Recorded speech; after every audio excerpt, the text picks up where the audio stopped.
ராமநாதபுரத்தில் இடைநிலை பதிவுமூப்பு ஆசிரியர்கள் இயக்கம் சார்பில் தென் மண்டல ஆயத்த மாநாடு தனியார் மகாலில் நடைபெற்றது.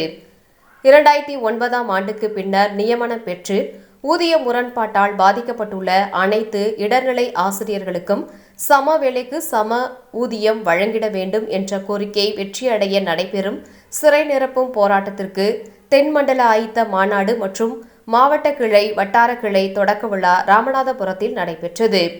இம்மாநாட்டில் மாநில தலைவர் ரெக்ஸ் ஆனந்தகுமார் தலைமை வகித்தார். மாநில பொருளாளர் கண்ணன் முன்னிலை வகித்தார்.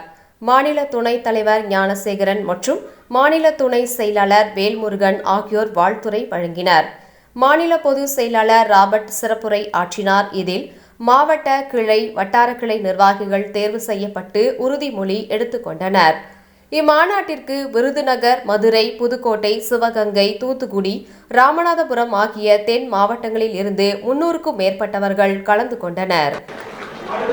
மாவட்ட தலைவராக பதவியேற்றுள்ள வினோத் பாபு அவர்களுக்கு மாநில தலைவர்